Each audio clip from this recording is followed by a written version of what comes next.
What's up, everybody? Hello, and welcome into another YouTube live show. I am John Kurtz. We have got a fun one today because we're doing everybody's favorite thing. Remember how I used to always say when we're talking about the new Big 12 and new leagues forming, like, I just don't seem to care as much about divisions as you guys do, and pods, and what team is going to be in what pod and what team is going to be in what division. I always relegated myself to that point. And you guys really cared way more than I did. Well, today we're talking about divisions. Okay. Now, these are very hypothetical because it's been well documented here. The Super League has gotten dumped on from most corners of the college football world, even though it is a fascinating proposal and something that would be objectively good for the sport. So, no, these are not likely to happen. But when we get leaked details of what all those divisions would be for the 70 teams that would be included in the top 7 divisions of the Super League, you betcha we're going to talk about it because I know that is something that you guys really enjoy. And this even got me because it is so rearranged and different and interesting. So, the Big 12 is going to get splintered. I mean, you already knew West Virginia was going to be off back in the Northeast with some of their compadres. You probably figured that like an Oklahoma State could get sent to more of like a Southwest sort of a league. And boy, is Nebraska back. But so are schools like Iowa in with the Plains region. So we're going to break down where the Big 12 schools are and go through all those divisions, plus just the details. Like, it was great reporting from Andrew Marchand and Stuart Mandel in The Athletic initially about the Super League, but then we got way more details from Sportico, who uncovered like an entire deck, like a presentation deck that was being shown in February. I think they said it was dated February 16th, about what all this group, College Sports Tomorrow, was trying to do specifically. And there are some really fascinating ideas. And I continue to say these are wonderful. Like, I love this thing. Nobody can sit here and tell me as a college football fan it would not be great and it would not be the best thing for everyone involved. I know the levers of power are not going to relinquish that. I get it. I get that it's not a realistic option because nobody wants to give up power when they have things tilted in their favor. But it just sucks that we're not starting from ground zero because this stuff is pretty good. So we are going to talk about that. We are also going to get into probably a little bit of the spring portal. TCU lost a stud defensive tackle today who apparently is going to visit the Oklahoma spring game. So that's a tough one for the Horned Frogs to take, but it really has not been that crazy like I think a lot of people were anticipating it might be. But I also, we got to talk about this BYU hire too, man. I mean, BYU made one hell of a hire for their new basketball coach. And that's definitely where I'm going to have to start because I have two. I've got a super chat and then I've got a Venmo comment to get to, all about that, and deservedly so, man. BYU fans should be dancing in the streets about this hire, and it happened so quickly. Like, everything turned so quickly for BYU from like total gloom and doom to we just made a very innovative hire and just a gutsy hire, man. So I love it. They get Kevin Young, who is, he was arguably one of the hottest NBA assistant coaches who had apparently turned down like the Brooklyn Nets and decided to take the BYU job here. A guy who is, from my understanding anyway, correct me if I'm wrong, BYU fans, but an LDS church member. So it fits that. Could not be a more perfect hire.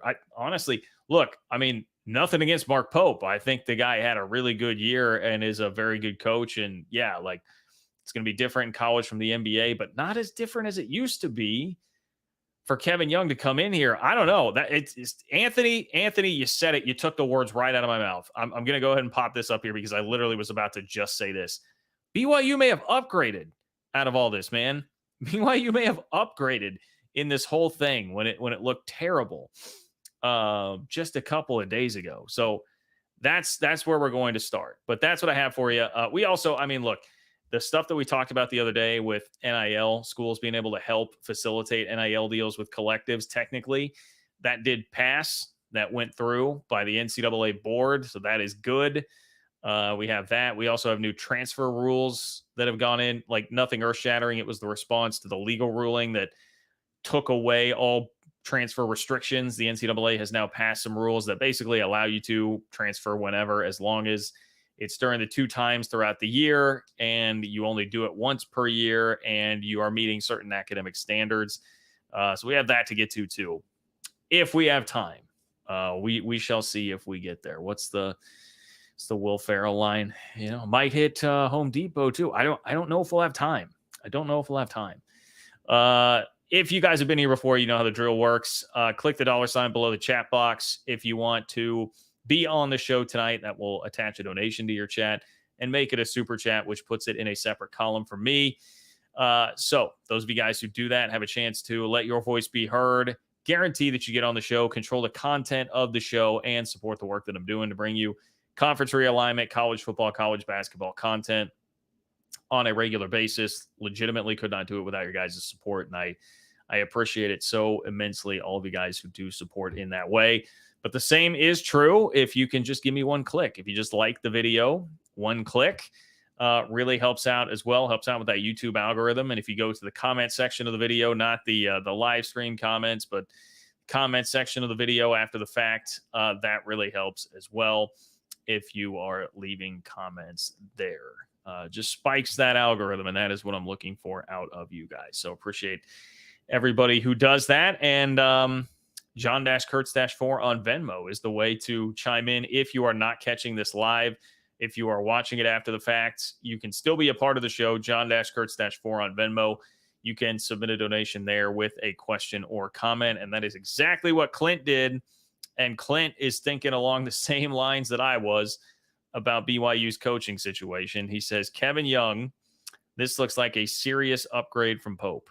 I would expect Khalif and Hall to come back and see Jackson Robinson staying on another year. Hey, do you want to get prepped to play in the NBA? Come to BYU and the Big 12. It's pretty well said, Clint. That's pretty well said, Clint. And thank you so much for your support of the channel. As always, truly, truly do appreciate that. Man, yeah, you could not be more correct there. Like, that's the pitch. The pitch is like, hey, this is a guy that was in the running for a bunch of NBA coaching jobs. Let me see if I still had that list down. Yeah. So this was from the Deseret News. By the way, I just learned it's one of those like John's an idiot moments, but I learned that I had always just looked at the Deseret News and been like, oh, Desert News. And just, it almost like your eyes trick you into that. Deseret News. He was in the running for NBA head coaching jobs with the Bucks, Raptors, Rockets, Suns, 76ers, Jazz, Wizards, Hornets, and turned down a more lucrative offer from the Brooklyn Nets to take the BYU job. Like, that's who BYU just landed here in Kevin Young. And I think this is, I'm sure, a point that many people have made. But in addition to just the fact that, like, hey, he's been with the Suns. This is a highly coveted guy. And it's a very sexy thing to be able to sell. Like, hey, this is a guy that was almost an NBA head coach and was one of the most sought after names in the NBA, just from the obvious recruiting pitch of like, hey, I know what it takes to play in the NBA. I know what it takes. If you want to get there, come learn from me. But the other thing is, I think the adjustment to college basketball is not going to be nearly what it used to be for somebody that would be bouncing from that level right back down. Because with NIL, I had this back and forth with some BYU fans early who were like, yeah, super excited, but he is going to have to learn to manage NIL and do that whole thing. And he's been in the NBA where you just have free agency and you can pay players. And that's basically how you get them, right? Is you have to play a little bit of, now you have a GM, but you've got to work within the salary cap, but you're going to pay guys. And generally, the more money you give somebody, the better chance you have of getting them to come play there. Recruiting is not nearly what it used to be, where it's about, you got to know. I heard it was Gary Parrish. I heard Gary Parrish telling a really good story. This was in regard to Billy Donovan, but how Billy Donovan was, he talked to him one time toward the end of his days at Florida, and he was so frustrated with like, dude, I've got to talk to so many people. Like, that's a third on the bench AAU coach, and I have to know him and his family and details and talk to him a bunch and hook him up with tickets just so I can get in good with his players. It ain't like that anymore, man. You don't have to be doing that anymore. Money talks, and it's so much more about just money, which is very much like the NBA model. So if you get him in there and you get him with a good staff, which I know I've seen a lot of the discussion about that is BYU fans and media saying like, hey, the staff will be key, especially because it is one of the more unique situations that we've ever seen where he's going to have to be splitting his time between a playoff run in the NBA and attacking the college basketball transfer portal, which this is such a crucial time. And you've got to put together a roster, and there are already a bunch of guys from that team already in the portal. And I know about the 4-star high school kid who swapped his commitment to Kentucky that you may want to try and steer back. Like, there's just too much going on to be trying to at the same time coach in the NBA playoffs. That's very difficult. So the staff will be key. And, honestly, this year might be a little bumpy just because of the timing and all of that and everything that's happening there. But you think big picture here. I mean, this is fabulous. It's just fabulous for BYU. And it comes at a time where the general overall transition should be easier because of the rules of the game changing so much in college right now. So I can read you the rest of this blurb from the Deseret News. Young has his work cut out for him this coming season, and it won't be easy, but his talent in developing players will weigh heavily on incoming recruiting pitches, and his knowledge of basketball offense is at the highest level. He was in the running. I just rattled off all those jobs. In 45 years of covering BYU sports, I've never seen this kind of move by BYU administrators to get this quality of a coach from the highest level of a sport and do it in record time, essentially 4 days. To me, this means that Tom Holmoe and Brian Santiago and University President C. Shane Reese were all on the same page and even contemplating ahead of time where they would go and who they would look at if Mark Pope left. To line up the financials, get interviews done by church general authorities, it was done in record time. Big 12 money will help with this hire, but there are other investors who had to step up and make it happen. A bold move indeed. And I would just add a necessary move, not just a bold move, but a necessary move. If you're going to compete in hoops in the Big 12, necessary move by BYU to get this done. I was having the same fears when I was staring down the barrel of, hey, Jerome Tang maybe going to Arkansas. Like, you better not screw up that hire. You better find a way to make it, because you can't fall behind. Like, you'll get swallowed up in the Big 12 right now with the way things are and with how many great coaches are in the league. So BYU had to step up, and they did. Like, if you had any doubts about the commitment level of BYU athletics right now, those have been squelched by the way that they stepped up to the plate with this hire, man. Just fantastic work. Takes commitment, takes money. So I'm sure there are a lot of people involved here. But, man, yeah, this shows you that BYU can compete and continues the overall narrative of the Big 12. Like, yes, Mark Pope did leave for the Kentucky job, but Scott Drew stayed put. And you can definitely make the argument that BYU upgraded at head coach by stealing a prime talent from the NBA. Big 12 basketball is a beast. I understand the tournament did not go very well this year, but it is a beast when you think about all the coaching firepower that is now available in this league. So cheers to BYU, and that's where we'll move to Payson Cougar Fan. Appreciate you, Payson Cougar Fan. Payson Cougar Fan says the Pope was replaced by a Young, only in Provo. Love that. Yeah, I saw the jokes like, Steve's boy, Steve Young's boy. I think the Deseret News even had like a reaction from Steve Young on all this. So it's good stuff. It's good stuff. Payson Cougar Fan, thrilled for you. Thrilled for the BYU fan base. So many of you guys have been just awesome fans to have along here and to follow. And I know, it was kind of heart-wrenching to go through the coaching transition there that late in the period, the coaching carousel period that we were in here, and looking at the available candidates and being like, man, this is tough. And you've already got tougher guidelines to kind of work through with the LDS stuff, which is typically something that happens there with the hiring of coaches. And you crushed it. Absolutely crushed it. So thank you for your support, Payson Cougar Fan. Thank you for your support as well, Clint, my guy. Appreciate you as always. Okay.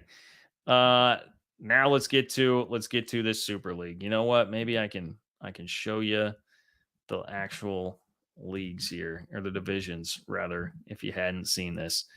I love this Super League idea so much. I know it will never happen, but let me live in fantasy land, and let me hope that what Andrew Marchand said is actually true, that a decent amount of the ideas involved in this could come to fruition someday. Share my screen with you all. Okay, here we go. So I'm going to do this for a little bit. We can get back to breaking down some of this as well. But here's what you have for the leaked divisions of the Super League. So from Sportico, Daniel Libet is from Sportico. That's the publication. An 11-slide confidential turnkey ZRG pitch deck from February offers new details for the proposed college football Super League, including how the 70 permanent members would be divvied up among 7 conferences. So here you have it. The Plains is where you're going to find the biggest chunk of current Big 12 schools. BYU makes it into the Plains. Speaking of the Cougars, Colorado, who, by the way, is hemorrhaging players into the transfer portal right now. Iowa comes in. So we get the Cy-Hawk rivalry within the Plains Conference, and we also have Farmageddon. You've got Iowa, Iowa State, Kansas, K-State, Minnesota coming in from the Big Ten. Nebraska, which is obviously very, very fun. Wisconsin, which is interesting. And then Utah, which will add a lot of pop. Utah, I'm sure, boy, Utah fans, I had not even fully gone through this thought exercise in my head. As upset as Utah fans were to find out that they were having to slum it in the truck stop conference, the fact that they're going to wind up here instead of like out west or perhaps in the Southwest, they get the Plains instead. They get the Plains Conference. They get to truly stay in Truck Stopville, even in these Super League divisions that are splitting things out. What a rough life the Utes have been relegated to. Sorry about that, Utah. But some great rivalries here. I said Cy-Hawk, Farmageddon, KU, K-State, Utah, and BYU. The Holy War still stays alive here within this. Do Wisconsin and Minnesota have a little something going? So pretty good as far as the rivalries go. Now you're going to lose Baylor, Houston, Oklahoma State, TCU, and Texas Tech all to the Southwest, but that makes sense. And frankly, I'm a Big 8 guy, like at my core, Big 8, Big 12 guy, but the Southwest Conference getting back together in a former fashion is pretty awesome there. So that honestly looks like a very, very fun conference. And you just think about like the regional rivalries within all of that. This is why it makes you want to pull your hair out about college football. Like that conference, that Southwest Conference looks so awesome to me from just like a geographical rivalries standpoint for all these schools to be playing each other.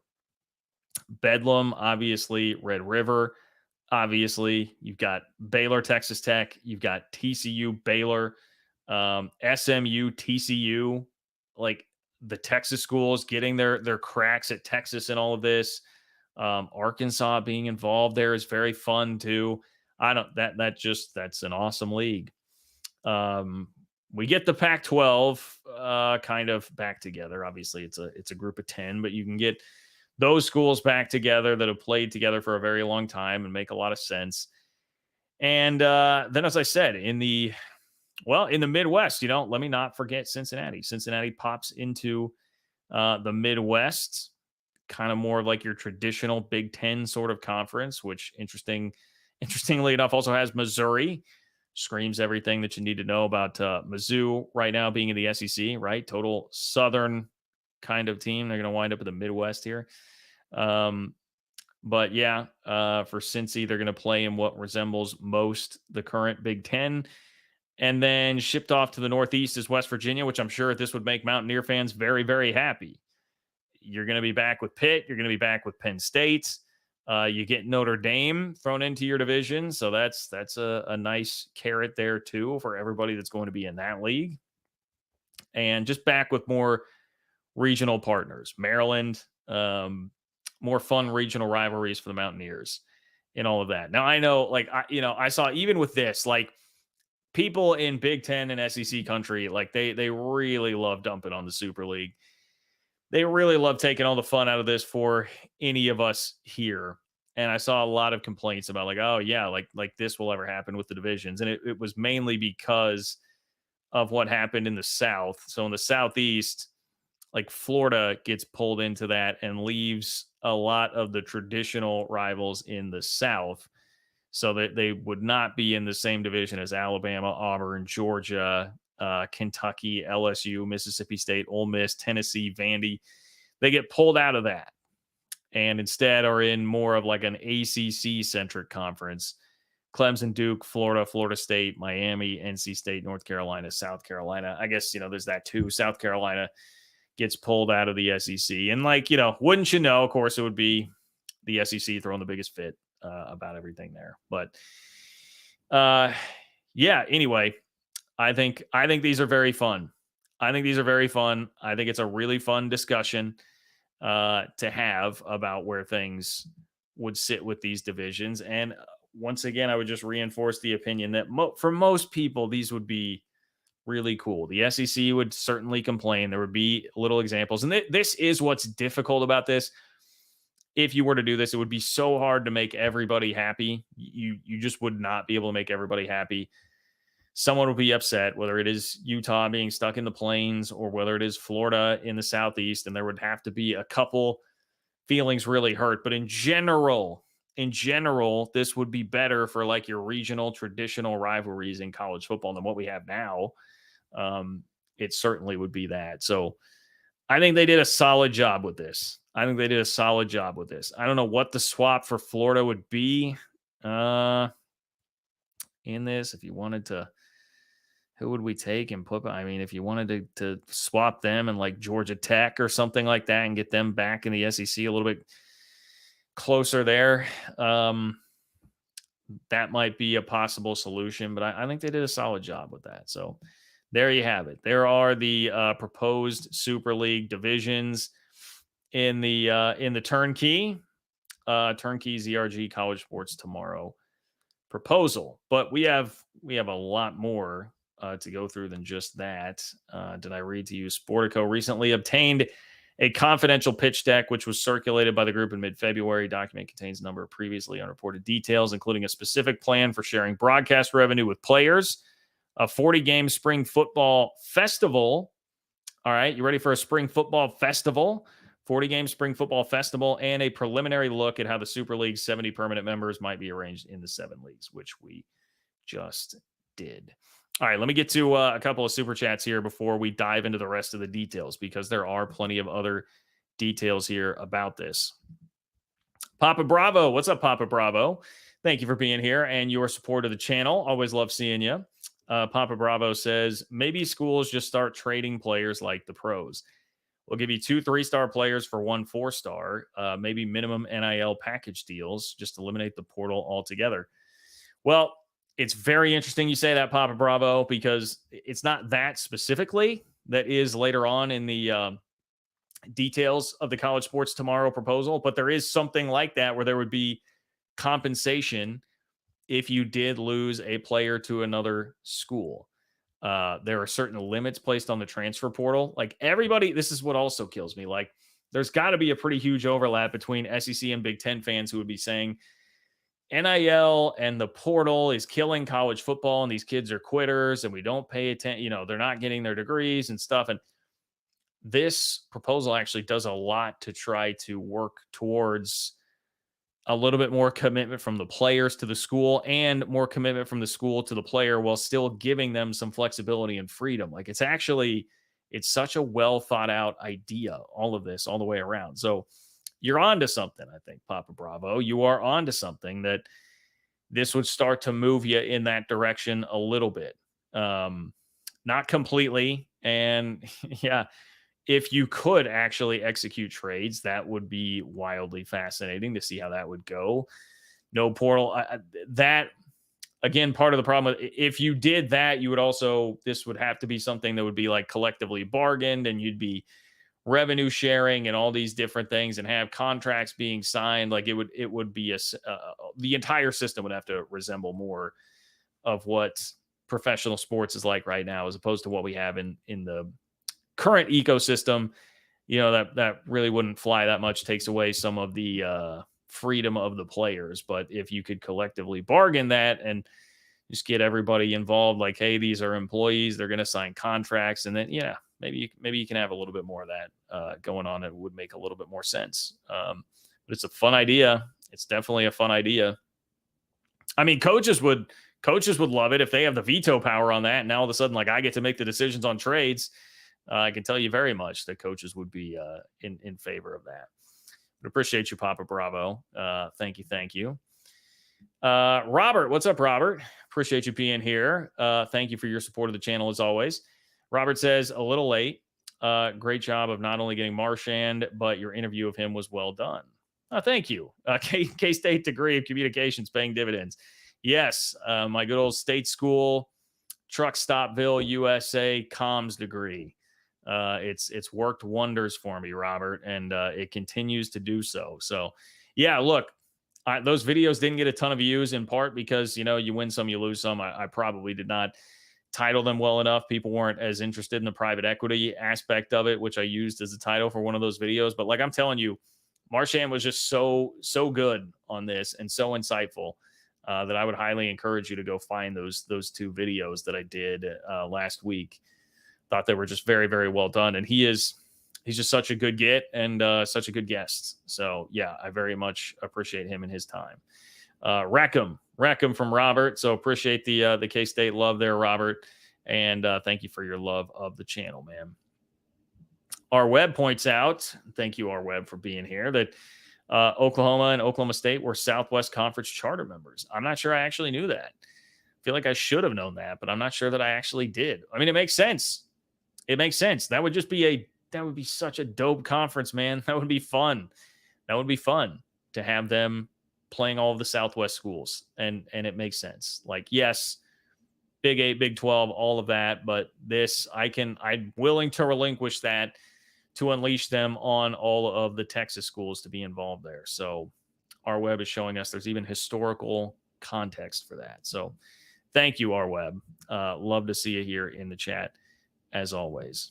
If you guys want to be a part of it, you can click the $ below the chat box to submit a donation with your chat. Make it a super chat, pins it in a separate column for me. Ensures you make it on the show tonight. You can control the direction of the show, make your voice heard, and support the work that I'm doing to bring you this college football conference realignment, college hoops content on a regular basis on the channel. And if you could please like the video, it's totally free, easy way to support the channel as well. Just give me a like and keep the comments coming on the video as well, because all of that helps me with the YouTube algorithm. Okay, we've got a little talk. I'm scrolling past the talk that this article had on all of the divisions that we just went through. But here we go. Okay. So the deck, meaning this slide deck that they found, proposes a national broadcast construct whereby players receive pro rata shares of a collectively bargained football player pool. That would come from the Super League's TV money. So they collectively bargain and give a percentage of the money to the players from the Super League's TV money. Now, out of the money that is set aside for that, so not all of the TV money, but out of the TV money that is set aside for that, this is how it would be divided up for the players. So it's going to encourage and help out players that have been around for longer. 5% would go to all rostered freshmen, 15% to all rostered sophomores, 30% for all rostered juniors, and 50% for all rostered seniors and grad students. So the money breakdown would be that if you're a freshman, you are a part of the 5% there in terms of what money you're getting. And if you're a senior or a grad student, you'd be getting 50% of it. So it's quite a hefty difference. You get rewarded the longer that you stick around and are playing and still on a roster there. There is that I could see people complaining about a lot, because if you've got a younger player, they're not going to get as much of that money, and they may be the total star, right? Freshman, sophomore might be the star of the team, might be the star quarterback. I look at a place like K-State this year where they're going to have a sophomore quarterback in Avery Johnson, who is the face of the program right now and the stud. Well, under this construct, he'd be a part of the 15% as opposed to the 50% for the seniors. And some of this is done to try and maintain some competitive equity. It says, as another means of maintaining competitive equity, the pitch deck proposes a cap that would constrain how much a program's athletes could cumulatively earn via NIL. The suggested NIL roster cap would mandate that individual NIL payments for football players at a single school could not exceed those earned via a group licensing and broadcast deals. So this, I was trying to parse through this. So the roster cap would mandate individual NIL payments for football players at a school. So the school could not be issuing NIL payments to a player that would be bigger than the payments that are earned via group licensing and the broadcasts money that we just talked about. So I guess like you could double. I read that as you could basically double the money that they're making from the broadcast deal by pumping in your own money, but you would not be able to add more than what they're making that way. That's how I take that. Maybe, I mean, somebody let me in on it if I am off on that and if I'm misinterpreting that, but that is the way that I interpreted that. So you would not be able to just go totally crazy like is happening right now in the transfer portal in both college football and college basketball. You know, I mean, some of the college basketball stuff right now. Boy, I mean, Ballo, the kid from Arizona, you know, I mean, I know a little bit about this because K-State was at one point going to get a visit from him, but the price just skyrocketed on it. You know, I mean, the reported going rate was out there that it started at 1.2 mil from Indiana to him. And like good player, but because he's a big and that's a tougher position to land in the portal, the prices are just nuts now. So you would not be able to just be Indiana, swoop in and drop, you know, 1.2, 1.3, whatever money. And be able to swoop them away. Now, I'm seeing Aloha Nate in there. I'm going to mention this just because he brings up, nope, can't limit NIL money, lawsuit waiting. Not if this has been collectively bargained. Like if you deem them employees, which I assume that under this plan, you're going to be saying, yeah, well, I mean, yeah, they're revenue sharing the TV money. So like you would collectively bargain with like a players group, like they would have agreed to this. So it would not be lawsuit waiting to happen. It would be the same thing as like the NFL having a salary cap. And like that's been collectively bargained with the players union. Everybody has signed off on that. So that's what you would have here. So you would not have to worry about a lawsuit. You would have to worry about getting players to sign off on it. That would be the other thing. Like everybody would have to agree on this, being the way that it works. Now, there are even punishments for exceeding the cap. So they've got a punishment structure in here. If a school exceeds the cap for a season, then it would be punished by losing transfer slots and possibly scholarship slots. If, on the other hand, a school were to fall below 80% of a pre-established NIL roster floor for 2 consecutive seasons, it would be relegated to the underleague until it could sustain a full season above the floor. So not only are they putting a cap, but they're putting a hard floor in where if you're not paying enough, you're not investing enough, you'll get relegated. So as long as you just continue to pump in enough money, those 70 schools will never have to worry about getting relegated. But if you start to really slack and not want to put your investment in this, you will drop. So there is that thrown in there as well.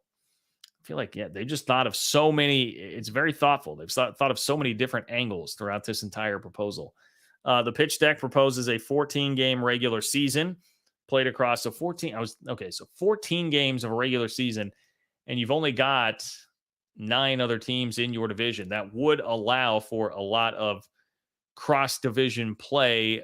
I'm assuming here. I don't know if how much of it would be scheduling teams like they do now that are more bye games and games that you're trying to win, FCS teams, whatever, group of 5, or would you then have more flexibility or requirements even to be playing teams from other divisions and could allow like a Florida's upset about being knocked into another league that they could play more of their SEC opponents in those windows. But anyway, 14-game regular season played across 15 weeks, starts in August. Everybody gets one bye. Regular season concludes Thanksgiving weekend and is followed by a 16-team Super League playoff played out over 5 weeks. That seems fun. That seems pretty damn great, right? That seems pretty awesome. Regular season, like Thanksgiving weekend being the end of the regular season and getting ready for the playoff and wrapping up division titles and all of that. I love the thought of that. Make Thanksgiving even more important. Um, Playoff played over 5 weeks. The deck includes a parenthetical that the schedule has room to grow to 24 playoff teams without adding more weeks. So they could even expand that playoff from 16 to 24. And the deck references a college football spring festival, a series of 40 spring games played by Super League teams each April.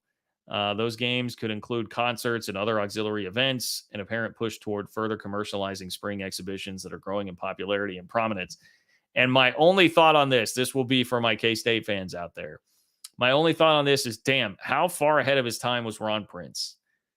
Because Ron Prince, the coach in between both Bill Snyder stints at K-State, famously in, was it 06? I'm trying to remember what spring game it was, if it was his first in 2006 or if it was after that. But the guy tried to do basically like a carnival kind of thing. And he had at one point booked, like they were advertising the Goo Goo Dolls as a concert at the K-State spring game. Part of the good old Ron Prince experience was to have the Goo Goo Dolls play the K-State spring game, but then it like fell through. So we did not get the Goo Goo Dolls concert in Manhattan. If I'm remembering that correctly, the Goo Goo Dolls fell through. But Ron Prince, man, that was like 20 years ahead of, because this proposal, it did note in here, like they wrote this as if it were going to start in 2027. That's 20 years ahead of his time. Ron Prince, man, a true visionary of college sports. Too bad he was not a very good actual football coach. Anyway, teams would be allowed, here's some roster stuff. Teams would be allowed 85 roster spots each year. They could only have a maximum of 70 scholarship slots. So you got 70 scholarships, at least 50 of those. This is where we get into the like trying to limit, anybody who hates the portal and hates NIL and how much movement there is. And it's not like it used to be where you could sit back and just enjoy guys being in your program for a while and development of players and knowing the players. If that's you, then here you go. Of the 70 scholarship spots, at least 50 of those would have to go to players who were recruited by the program directly out of high school. So they can't be transfers, basically. Like 50 of those spots have to be non-transfers. Athletes would be allowed to transfer twice within a 5-year eligibility window. Each year, there would be 2 transfer portal windows, an open one in February and a supplemental one in March. And schools would only be able to sign a maximum of 10 players during each. So supplemental in March and open in February, schools would only be able to sign a maximum of 10 players during each. So we're limiting the amount of transfers that you can have. And we are putting an emphasis on having like, what's 5 divided by 7? Like, it's a problem. As I said earlier, state school comms degree, whatever percentage 50 of 70 is, you're talking about 70-ish%, right, of the roster is going to be guys that had to be recruited by you in high school, not just total transfer portal mania that we have right now. Moreover, schools that sign athletes during the February window would have to make a player. Here's we were talking about this earlier. Schools that sign athletes during the February window would have to make a player transfer payment to those athletes' former schools. So if you sign a guy during the February transfer portal window, you would have to make a player transfer payment to those athletes' former schools, not unlike how the NFL has compensatory draft picks, reimbursing them for aggregate broadcast NIL payments the transferring athletes had received during their prior enrollment. So you're going to reimburse the broadcast NIL payments. You're going to pay back some of the money that the transferring athletes have received to their prior enrollment. This honestly feels like what a lot of people would want, right? People have been screaming about too many transfers and the transfer portal is ruining the game. Here you go. Like, you're putting in some punishments in essence if you're going to rely too much on transfers. Like, this would be hell for Colorado. I mean, this would be total hell for Colorado and what Deion is doing, where he just doesn't want to, he doesn't want to recruit high school guys. He wants to only recruit the portal. It would be hell for them. The system encourages student athlete persistence. This is a quote. So, okay, probably important that I get the quotes in here for you, because this is telling you what their whole MO is with this. The system encourages student athlete persistence, fewer transfer opportunities to increase odds of graduation, and simultaneously creating an even greater incentive for schools to invest in, retain, develop, and graduate players, the pitch deck says. There are obvious challenges to the Super League happening on the schedule or at all. For one, it purports that, okay, yeah, there's the paragraph that you guys all know about. We talked about this. They're basically saying, yeah, there's a lot of pushback here, but here are the details to this proposal. So listen, yeah, is it fantasy land for now? Yes, it is. But Andrew Marchand is a pretty respected guy who did say that you will see some of these ideas implemented at some point. I think the biggest thing would be timing, which, like, we had the Dennis Dodd article the other day that was talking about 2031. A lot of people have pointed toward that. The two things are timing. You'd have to wait until these TV deals are done. You would also have to get lawsuits putting a lot of pressure on the schools financially. Those being the biggest. The timing of this would not work. Pressure from the lawsuits, and then it probably would not be 80 technically, I suppose, teams, if you're going to talk about the 10 schools that are battling to be promoted. You would have a group of 80 schools. Most people believe that this would be maybe half of that. Like, maybe you're going to get half of that if you were to actually get some form of the Super League, even in like the 2030s. So that's basically where people fall on this. But it's a little bit fanfic, people talk like fan fiction. It's a little bit fanfic for realignment fans, but I do really enjoy that. And you can't tell me that somebody has put a more thoughtful proposal together about the future of the game. And no offense to all the Twitter accounts out there that have tried to lob their predictions or what they would like their ideal conferences and realignment divisions and all of that.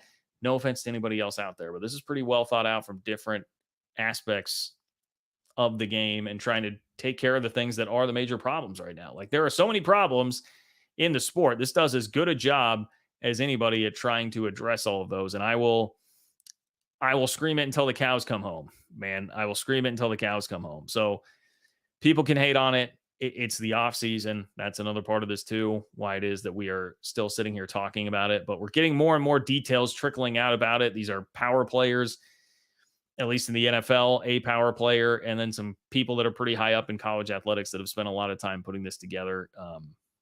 I'm going to be here for people who are trying to fight to make the sport better and do something about the really messed up system that we all have. Because we all agree it's not great right now.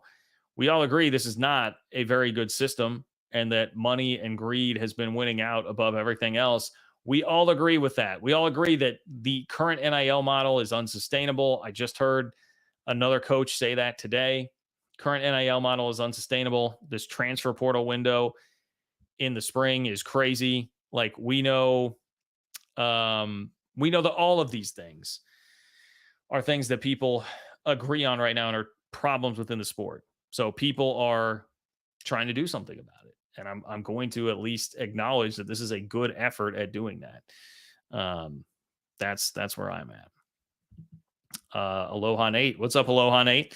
Aloha Nate, what happens to conference commissioners? Well, I guess they're gone. I guess George Kliavkov, maybe George Kliavkov can come back and be the lead guy on all this thing.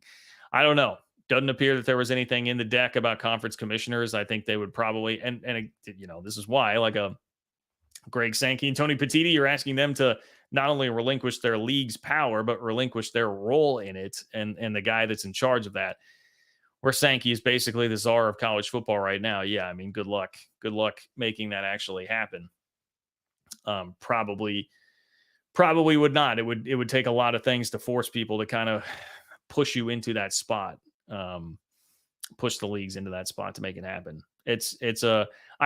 My reaction to it though, as a whole, would be to say, like, I mean, who cares? Like, as long as there is a good, strong force that is the overall, because you would have to have somebody who would be like the overall commissioner of the Super League, right? You know, your Roger Goodell figure. I know most people don't like Roger Goodell. Hopefully somebody that would be better than him. You'd have to have some powerful figure above it. So maybe that is Greg Sankey. Maybe Greg Sankey just gets promoted to the commissioner of the Super League. I think you would probably have one person there. Maybe if you really wanted to say, hey, you'd allow the Power 5 or Power 4 commissioners to then be some kind of leadership council. They would get the top 4. They would get C-suite jobs or something like that in all of this. You could have something like that perhaps. But I don't think that would be like the primary concern here, I guess is where I would go with that. So Aloha Nate. Good question though, Aloha Nate. Do appreciate you there. Boy, chat has been lively here. If you guys want to be a part of it, click the $ below the chat box in order to join the show tonight, like Aloha Nate did, to create your super chat. Appreciate all of the support. Could not do it without all of you guys. You got good 10 to 15 minutes left of show time here, so not quite buzzer beater time, but we are approaching that. And if you could like the video, I would appreciate that as well. Easy way to support the channel, totally free way to support the channel as well. And keep the comments coming during or after as you're watching the video. And it's John-Kurtz-4 on Venmo if you want to contribute there. And if you leave your question or comment there like Clint did earlier in the show, I will kick off the next show with it. So you still can be a part of everything. We got some new rulings from the NCAA and really some expected rulings from the NCAA that had been previously talked about. We kind of got the whole outline from Ross Dellinger a couple of weeks ago on what was going to happen, and now it has happened. A new transfer rule has been adopted by the Division I Council, as well as the NIL rule that was like extensively talked about with the Ross Dellinger article. Let me just go in reverse order here. So the NIL piece is about the schools being able to help facilitate NIL deals, meaning they can like officially work with the collectives to get the players NIL deals and get them paid in exchange for more transparency from the players on what deals they are getting. So let me read you this little blurb. The NCAA D1 committee passed new rules allowing universities to help athletes find NIL contracts. In exchange, athletes would be required to disclose any NIL deal of more than $600 to their schools. The rule would be a first step in the NCAA trying to create transparency for athletic departments regarding their players' financial situation. So the trade-off here, we will help you. Everything will be more above board and transparent, but you also will then report what the NIL deals are, and it's just all out there in the open. We'll help you, and it's all out there in the open. The ruling appears to clear the way for universities to refer players to NIL collectives without penalty. I love that this got brought back up. In the first known infractions ruling involving NIL, Miami faced punishment for connecting women's basketball players Haley and Hannah Cavender with booster John Ruiz. Under these deadlines, that connection would be legal.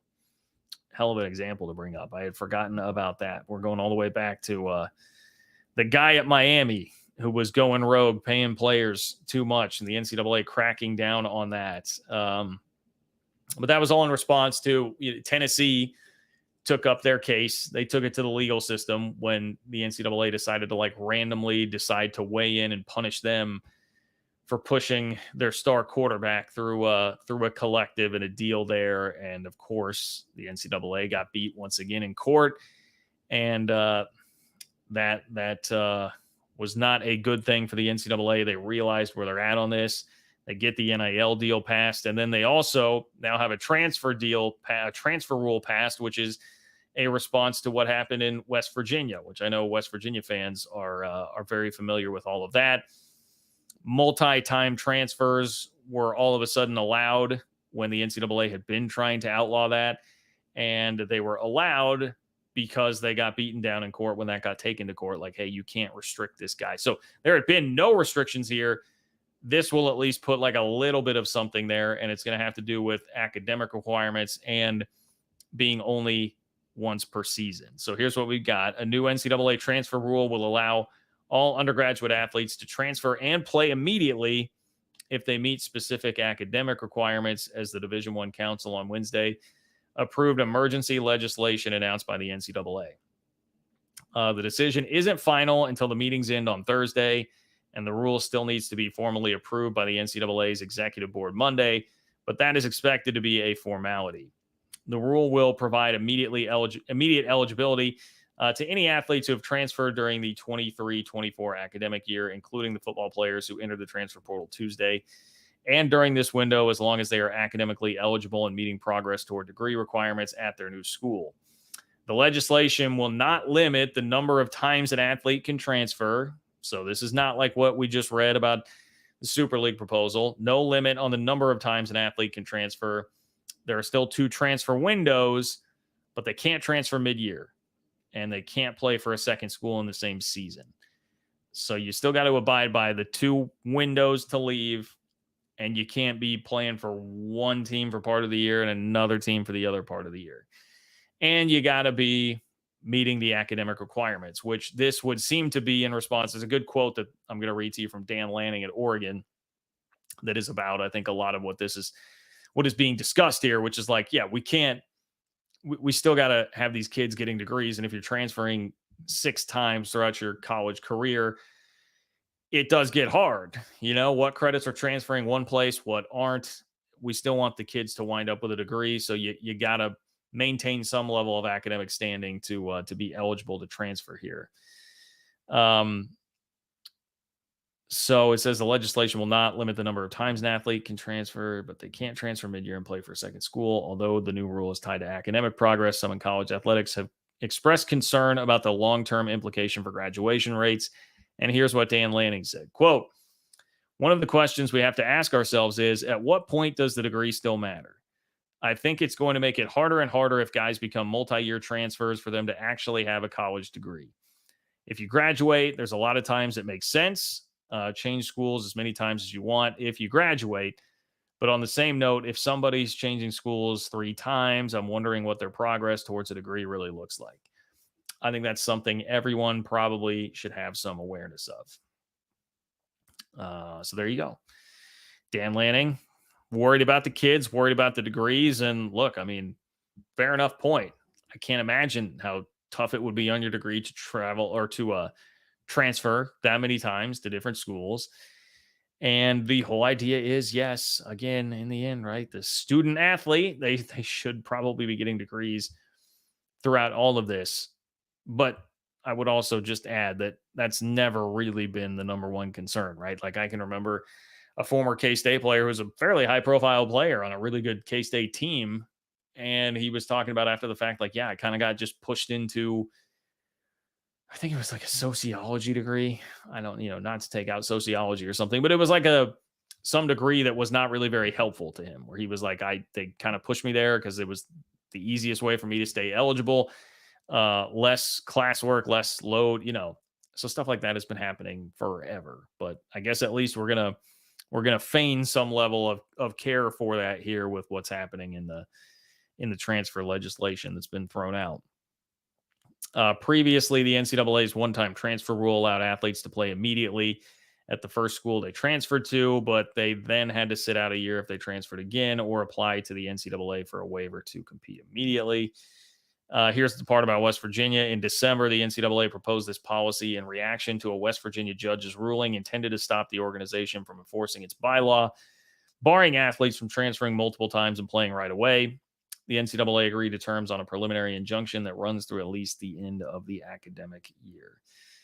In January, the U.S. Department of Justice joined the lawsuit against the NCAA's transfer rules, a suit that argues that the limitations on transfers violate antitrust law. So there you have it. There's our updated NCAA rulings. Both of those seem to make a lot of sense. They seem to be steps in the right direction, I would say, with these. I'm cool with multi-time transfers as long as you're meeting the academic requirements and you do it within the windows. I am cool with that. Look, I mean, coaches don't even have to worry about the windows, right? Coaches can leave whenever. Mark Pope can leave very late in the coaching carousel and at a key time in the transfer portal window. Doesn't matter. He's facing no consequences for that. He can absolutely do that. So yeah, give the players at least close to that level of freedom. I'm for it. And the NIL thing, I mean, that beyond time for that. Like, what were we doing? Still trying to limit the schools being able to direct people to collectives. Technically, like, yeah, obviously you were going to have to drop that NCAA because that is all that is happening out there. Okay, Houston Cougars, Germany. This is buzzer beater time, guys. If you have anything, get it in now. Click the $ below the chat box in order to do so before I hop off here. But Houston Cougars, Germany, appreciate you. Great to see you. Service Johan, love the Super League proposal. I like that. Houston Cougars, Germany. Look, Germany's down with the Super League proposal. All right, the haters that were in the comments today. Super League proposal. Love that Super League proposal. Seems that the SEC and, oh boy, the SEC and Big Ten are the only ones against it. Go John Kurtz. Go Southwest Conference, Big 12. Go Cougs. I love it. I love the enthusiasm there. Honestly, I don't, we've talked a bit about this, about like the profanity stuff with like YouTube. I don't know what YouTube is going to flag and what they won't, Houston Cougars, Germany. So that's the only reason that I skipped over it. Look, I don't like the Big Ten either. But strong words there from Houston Cougars, Germany, bringing it really strong today, man. I love that. And I love anybody who's going to be in support of the Super League proposal with me here, even though, look, I know this is, I just try to say it as many times as I can in the video. If someone's popping in at a certain point, yes, I'm not naive enough to think for a second that this is going to happen as it is constructed, but that doesn't mean that I can't talk about it and say that it would be awesome. We all want to play NCAA 24, right? That's not real football. That's not real college football. It's a simulation, and you can do whatever you want in it, make it your own world. We all love it. There's an enjoyment in that for us. So there's an enjoyment in this for me, damn it. Okay. This is the one time I will get into divisions. So cherish it. I am into the divisions here. And so is Houston Cougars, Germany, who's a great supporter of the channel. So thank you, Houston Cougars, Germany, for being here. I appreciate you immensely and your support of the channel as always. Love to see you here, and go Cougs. Go Cougs. Okay. I think that's going to wrap it up. I think that is going to wrap it up for me. Fun one, selfishly, for me here today to talk about our Super League proposal, and honestly to give BYU some love for that hire. I'm stoked about that for the sake of the conference and for the sake of BYU fans and the BYU programs, which I have immense respect for and really, really like and appreciate the BYU fans that are around here. So I'm happy for you guys. Like, honestly, everything in the Big 12, if you think about this, like, everything in the Big 12 turned out pretty damn good in that coaching carousel when there was some worry for a little bit. Yes, Mark Pope did leave, but BYU arguably upgraded. K-State kept Jerome Tang. Baylor kept Scott Drew. And both of the latter two schools, I think, really further solidified the connection that they have with their coaches there in doing so. So I think it was beneficial all the way around, even if it was stressful for a while. So here we are. Look at us coming through on the other side for the better. Please like the video on the way out. I would appreciate that. Please leave a comment in the comment section of the video. Love me, hate me, agree, disagree, hating on the haircut, which, I just can't imagine sitting around for a half an hour in this chat to hate on the haircut. My guy Jason hooked me up today. Like, boy, hating on that fade. I don't know, man. That is just how to brand yourself as an absolute certified hater, because everybody can see this haircut and how goddamn good it looks. So, but if you want to leave that in the comments, you are more than welcome to, because that will help stoke that algorithm and helps add to that joint fund that we talked about way back when. Whoever it was that brought that conversation out, there's a callback for longtime viewers of the channel. Please tell your friends, let them know, whether it's via word of mouth or social media, Twitter, X, Facebook, Instagram, wherever it is that you're at on social media, groups, like fan groups of your squad on Facebook, wherever. Let them know about the channel if they're Big 12 fans, if they're college football fans, if they're conference realignment fans, just college sports junkies. We want you all here on this channel. Let's continue to grow this thing. You guys are great who support the channel. Much, much, much appreciate that. And of course, if you did not catch this live, John-Kurtz-4 on Venmo, leave your comment there like Clint did, and I will get to it to kick off the next show. I want to make you feel as included as well and just a part of what's going on here on the channel. So, having said all of that, have a great rest of your Wednesday. Have a great rest of your week. And I will be talking to you guys very soon. Take care.